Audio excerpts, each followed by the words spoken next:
구세주를 같이 부릅시다. 찬송 35장.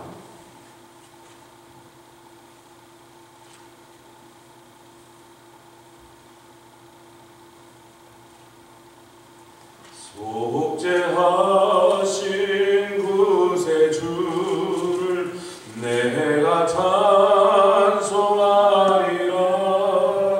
내게 자유 주시려고 주가 고난당했네. 2절 내가 구원받은 증거 기뻐 전파하리라. 내 죄 모두 담당하신 주의 사랑 크셔라. 크신 사랑 찬양하라. 나의 죄 사려고 십자가에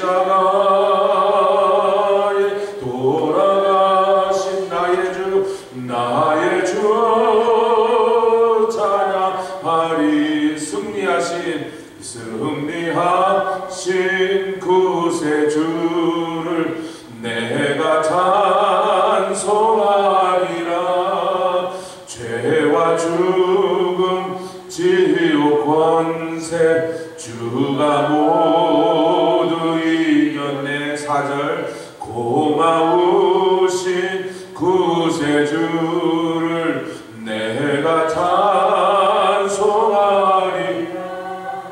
죽음에서 생명으로 나를 인도하셨네. 크신 사랑 찬양하리. 나의 죄 사려고 십자가에 돌아가신 나의 주 찬양하리.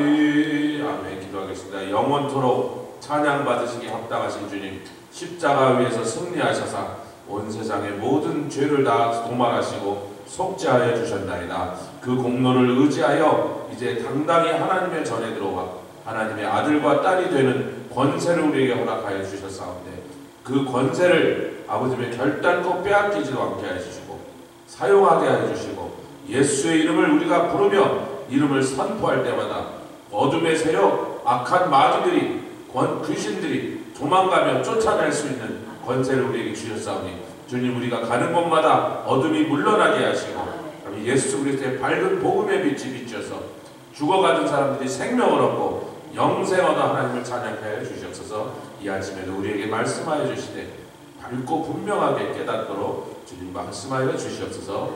예수 그리스도의 귀하심으로 기도드렸사옵나이다. 아멘. 오늘 누가복음 2장 1절 말씀, 40절 1절 상고하겠습니다. 누가복음 2장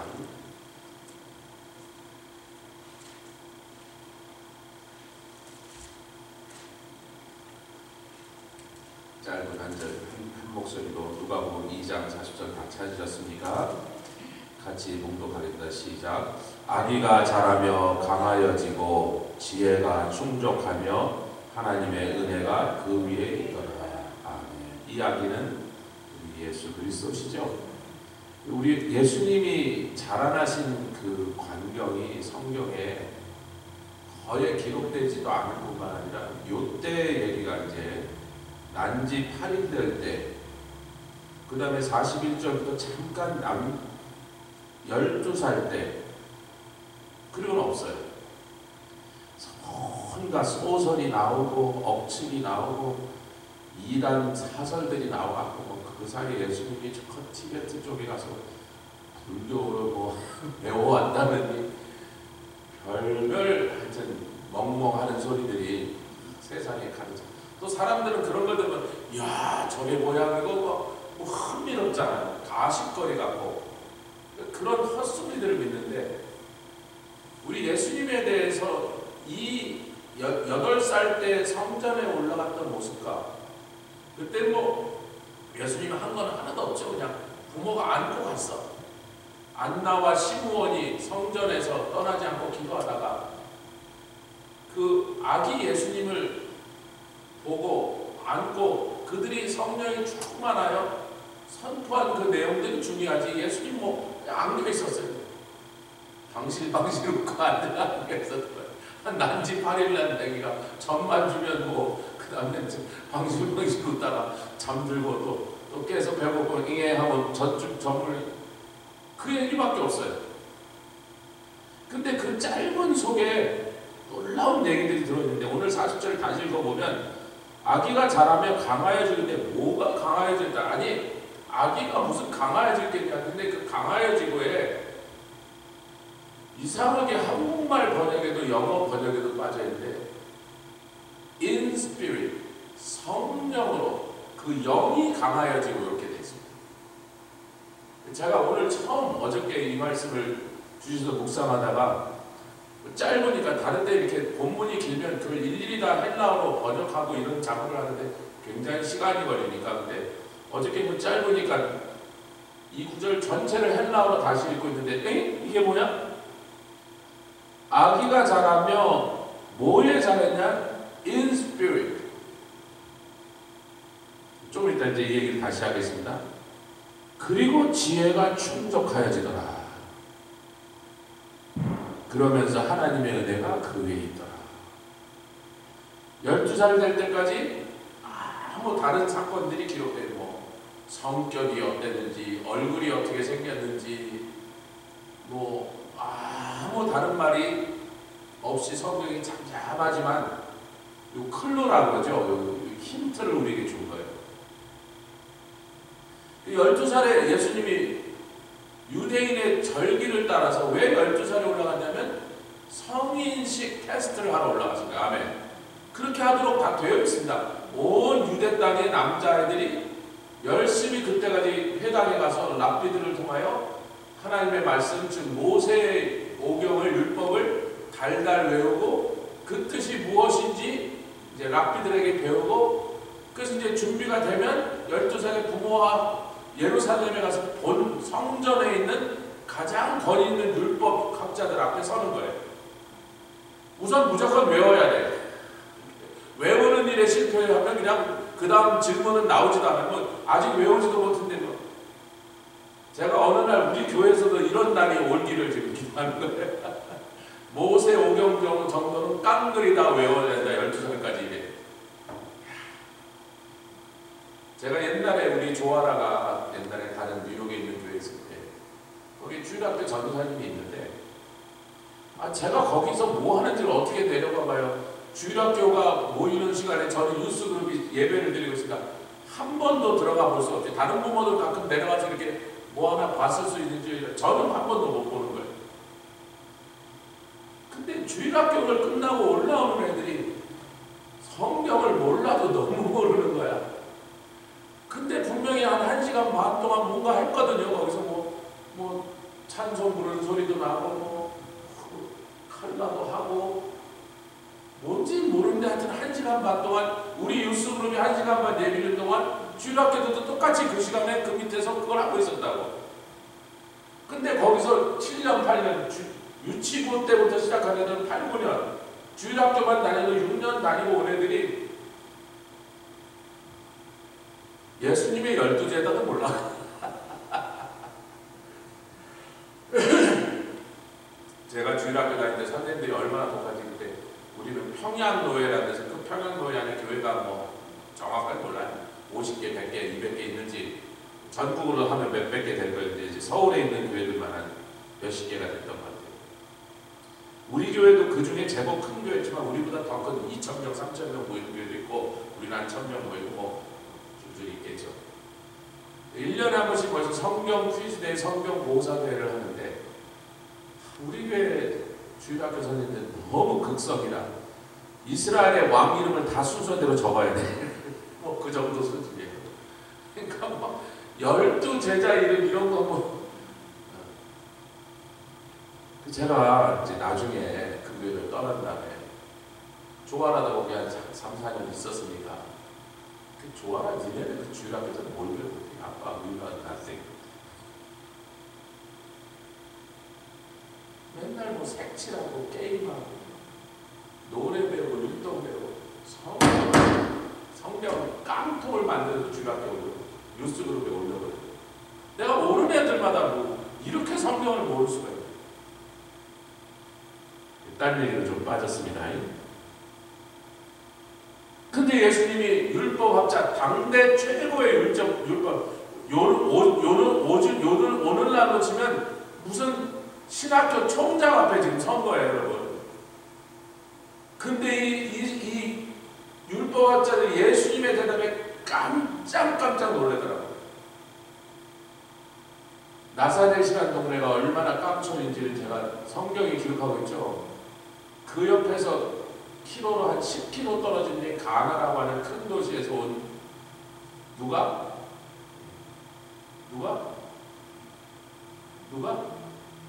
바돌로메, 나다나엘, 두 사람이 같은 사람입니다. 같은 이름. 나다나엘이 나사렛에서 무슨 선한 게 나오겠느냐? 가나 사람들이 볼 땐 10km밖에 안 떨어졌는데 저 산속에 있는 화전민이에요. 나사렛이. 가나는 큰 도시고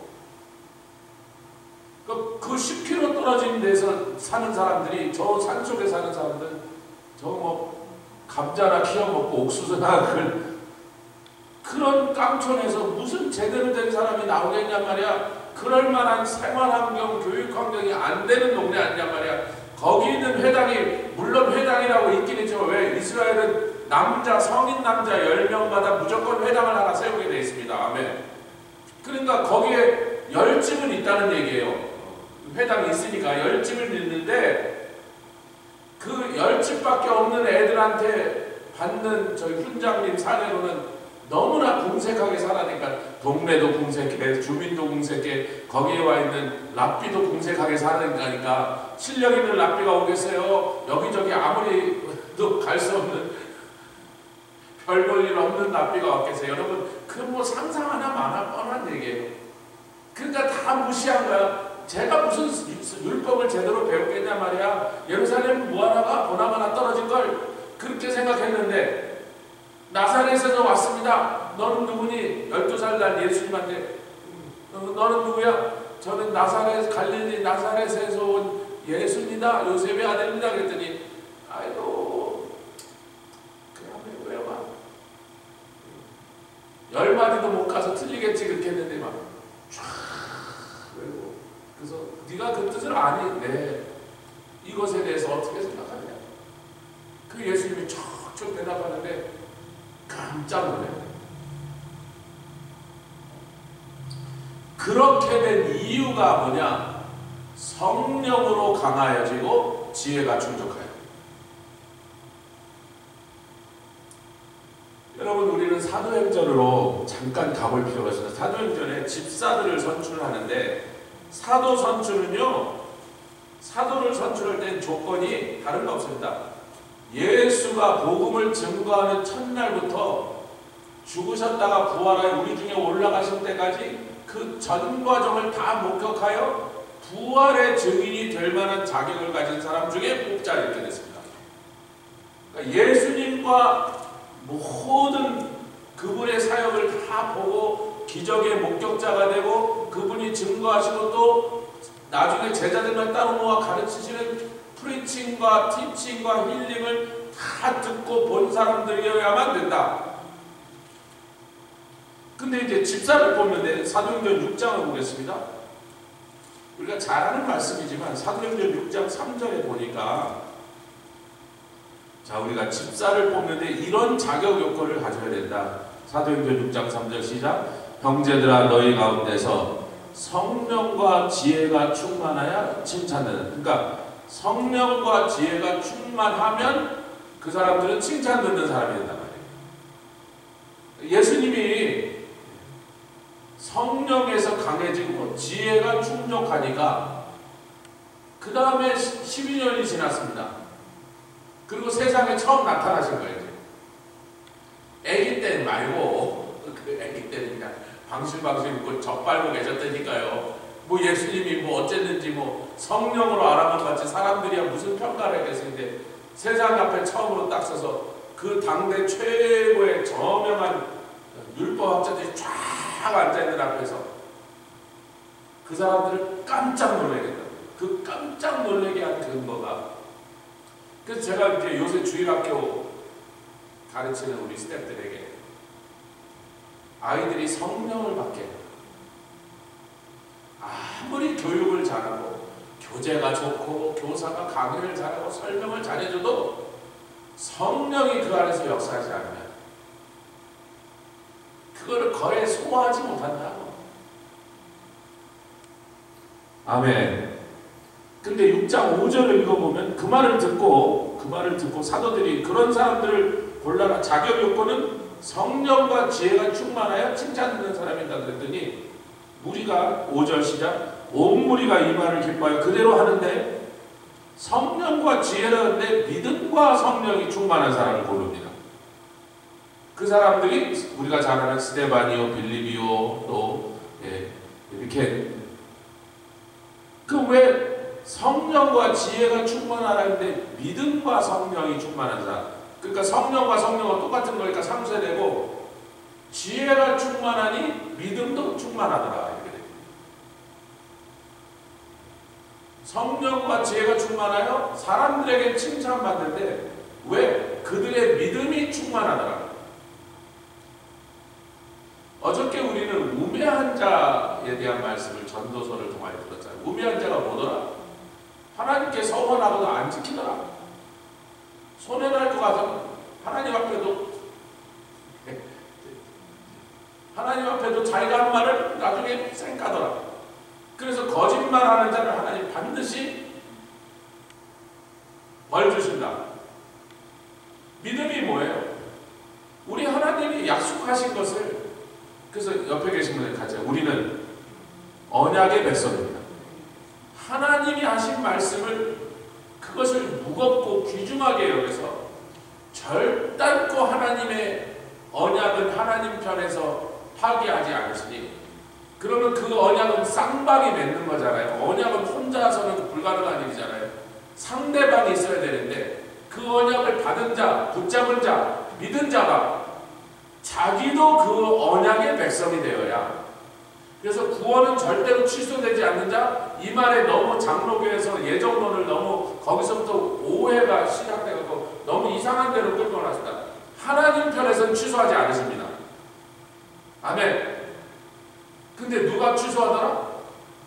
언약의 또 하나의 당사자인 구원받은 그 하나님의 자녀가 될 자격을 얻어놓고도 그것을 걷어차고 나가면 그거는 자기가 버린 거예요. 영생을 자기가 버린 거라고요. 근데 그걸 막지가 않으세요.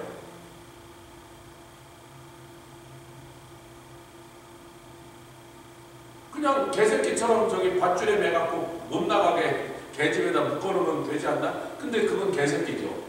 누가 자식을 그렇게 합니까? 자기의 사랑하는 자녀를 개집에다 묶어놓고 그래 너 못 나가 그래서 안 나간 거예요? 못 나간 거지.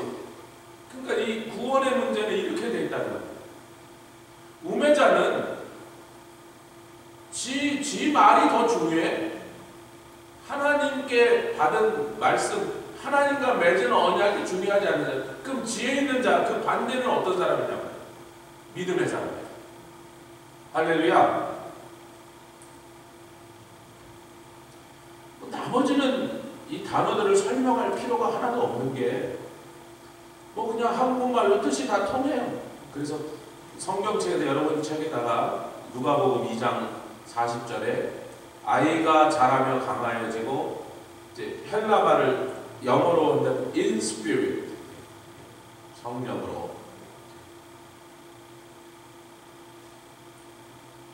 그래서 이제 51절, 52절이니까 이제 예수님을 3일 동안 찾다가 예수님을 다시 찾아갔고, 아니 왜 우리를 이렇게 근심하게 했느냐 그랬더니 내가 내 아버지 집에 있어야 될 줄 알지 못하였나이까. 여러분 근데 그것도 놀랍지만요, 이 대단한 율법학자들이 12살짜리 소년하고 율법 토론하는데 3일 동안을 하고도, 아이고 야 됐으니까, 어지간한 애가, 꼬마가 아무리 똑똑해봤자 그 대학자들 앞에서는 두세 시간 지나면 이제 미천이 바닥에 더 이상 나눌 얘기가 없잖아요. 근데 3일이 되도록 야 그냥 밥도 우리 집에서 먹어 그러면서 3일을 데리고 그걸 한 거예요, 여러분. 성전에서 밥 준다는 얘기는 없거든요. 그럼 12살짜리 애가 어디 가서 자고 어디 가서 먹으면서 그걸 했겠냔 말이에요. 그 율법은 야 너 오늘 우리 집에 가자, 같이 가서 밤새 같이 얘기 더 나누자 그러면서 3일을 데리고 있었단 말이에요. 내 아버지 집에 내가 있어야 될 줄 모르고. 그랬더니 이제 양친이 그 하신 말씀을 깨닫지 못하는데 어머니는 그것을 마음에 두는데 51절 52절 같이 읽겠습니다. 누가복음 2장 51, 52 시작. 예수께서 한 가지로 내려가사 나사렛에 이르러 순종하여 받드시더라. 그 모친은 이 모든 말을 마음에 두니라. 왜냐하면 처음에 잉태할 때 천사 가브리엘을 통해서 들었던 말과 지금 예수님이 보여주는 이 행동과 모습 속에서 야 과연 하나님의 아들이 맞구나 의심했다는 게 아니라 더욱더 확증되었다는 거죠. 그리고 52절 읽겠습니다. 예수는 그 지혜와 그 키가 자라나며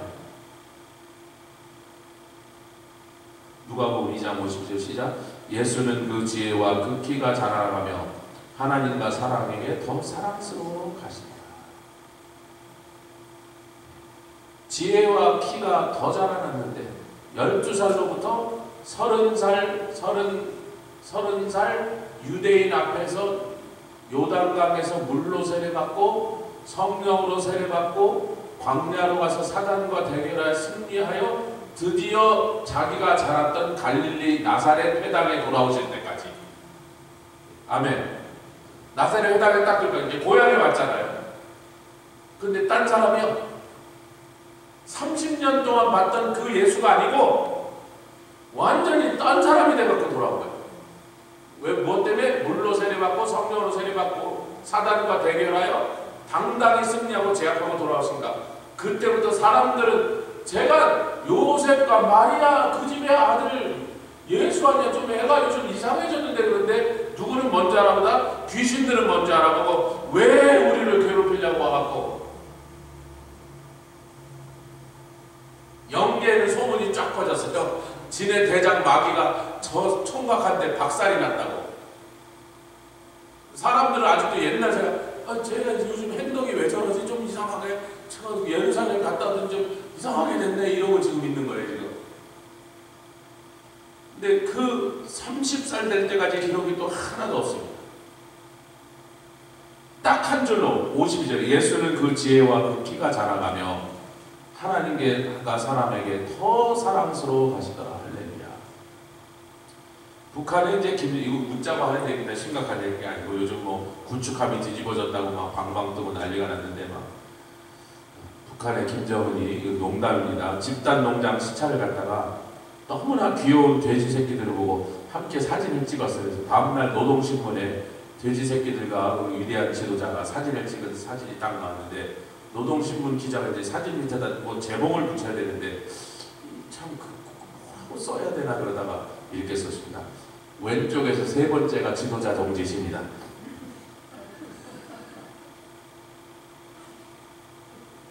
빨리 캐치를 하셨네요. 러시아의 푸틴이 15살 때 친구들이 푸틴을 뭐라고 불렀는지 아십니까? 피푸틴. 이건 못 알아보지. 15살 때 피푸틴. 15. 한국말 농담입니다. 사도행전에 다시요. 성령과 지혜가 충만한 칭찬 듣는 사람처럼 그 똑같은 자격 요건이 예수님께 있었단 말이에요. 난지 8일 됐을 때부터 성령으로 강해지고 지혜로 충족하게 채워주셨어요. 그 집사를 뽑으라 할 때 자격 요건 하나님의 일을 할 사람이라면 이런 캐릭터가 준비되어 있어야 된다. 아멘. 그랬더니 날마다 하나님과 사람 앞에서 사랑스러워 가시더라. 무슨 일을 하든 어떤 모습으로 오든 하나님도 기뻐하시고 사람들이 저 집에 참 저 큰아들 참 사람들 그 내막을 모르니까 야, 그 아들이 여럿 있는데 큰아들 잘 뒀어. 무슨 일 하든지 저렇게 지혜가 있고 정말 저렇게 예의 바르고 하나님의 말씀에 믿음도 좋고 야, 저 집 아들 하나 잘 뒀어. 이렇게 해서 30살까지 온 보는 사람들 앞에 칭찬을 받았단 말이에요. 아멘. 여러분, 우리가 이런 걸 뭐라 그럽니까? 캐릭터 빌딩이라고 그래요. 사람이 태어날 때는 성격은 퍼스널리티고 성격은 타고나는 것이고, 여러분 성자가 보통 전부 타고났다 그런 뜻이에요. 성진, 성격, 성품할 때 그 성자가 전부 날 때부터 타고난 것이다 그런 뜻이에요. 아유, 저 성질 봐. 성질은 못 고쳐요. 안 고쳐지니까. 근데 격은, 캐릭터는 빌딩하는 겁니다. 그래서 날마다 하루하루가 지날수록 그 격이 쌓여가는 거예요. 격이 뭐예요? 품격 그러잖아요. 자기가 자기의 값어치를 정하는 거예요. 주로 말을 들어보면 그 말 참 못되게 하네. 아유, 저 말 좀 아유, 입이 시궁차네. 그럼 자기가 자기 값어치를 정하는 거예요. 다른 거 할 필요 없어요. 말하는 것만 들어봐도 그 사람의 값어치를, 야, 저 맨날 그냥 말할 때마다 거짓말이지. 그럼 자기 가격을 정해버린 거예요. 근데 어느 자리에 어떤 상황에 가서나 말 한마디만 해도 참, 저 사람 참 괜찮네. 자기가 가격을 정해요. 예수님이 그 값어치를 정하는 캐릭터 빌딩의 과정에서 성령이 결정적이었다. 이거를 우리가 이제 마지막 정리를 하자면 이렇게 되는 겁니다. Holy Spirit within me. 누구에게 유익이다? 자기에게 유익이다. 성령이 그 안에 임하셔서 내주하시는 거예요. 장로교분들이 자꾸 그 성령이 내주하는 것을 성령 세례랑 동일한 거다라고 자꾸 모르니까 자꾸 그런 소리를 하는데, 성령 세례 안 받으면 자꾸 그 소리에 따라가는 거예요. 그 성령 세례를 받아보니까 성령의 내주와 성령의 세례는 완전히 두 다른 사건인데, 우리가 그거는 잘 알고 있는데 그걸 잘 정확하게 우리가 규정하려면 성령이 내 안에 내주하실 때 그 유익은 전부 나에게입니다. 누가 칭찬받았어요? 성령이 그 안에서 강하게 하시고 지혜를 충족하게 한 그 성령이 임한 예수님이 칭찬을 받았잖아요. 할렐루야. 그러니까 성령이 우리 안에서 우리를 칭찬받을 만한 사람, 인정받을 만한 사람, 누가 봐도 사랑스러운 사람으로 우리를 빚어가시는 작업을 하시는 거예요. 아멘. 근데 Holy Spirit upon me, 그건 뭐예요? 성령이 권능으로, 은사로 세례 주시면서 임하신 거예요. 그럼 Holy Spirit upon me는 그때부터 뭘 할 수 있는 사람 되냐면, 하나님이 원하시는 사역, 즉 복음을 증거하고 영혼을 구원하는 일을 할 수 있는 권능이 나에게 임합니다. 그래서 사도행전 1장 8절 말씀도 그렇고, 예수님의 일생을 돌아봐도, 그리고 우리 모두의 경험을 살펴봐도 성령으로 세례를 받아야 드디어 그 권능이 복음을 증거할 때마다 나타나서 나에게 유익한 건 하나도 없어. 같이 권능과 은사는 남을 위한 것이야.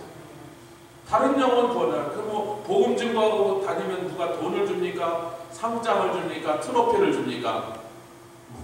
잘했다고 나중에 연금이 나옵니까? 전부 남에게 주고 다니까요. 복음 증거하러 가서 욕먹고 피곤하고 누가 알아주는 사람도 없고 그런 것 같아요. 그렇게 내가 복음 증거한 사람들이 나중에 천국에 가보니까 그 사람들이 나에게 멸류가 아니요 상급이 된다. 그래서 Holy Spirit within me는 우리가 사순절에 이 얘기를 여러 번 나눴죠. Holy Spirit, 나에게 임하시는 성령은 나를 유익하게 하사 모든 하나님과 사람 앞에서 사랑스러운 존재로 칭찬받는 인생으로 나를 세워주시는 건데, 권능으로 임하신 성령 세례는 다른 영혼들을 구원하고 그 사람들 복주는 일을 할 수 있는 그 능력을 부어주신 거다. 우리가 이렇게 정리하면 되겠어요. 우리 함께 말씀을 붙잡고 기도하며 나가도록 하겠습니다. 할렐루야. 주님 감사합니다.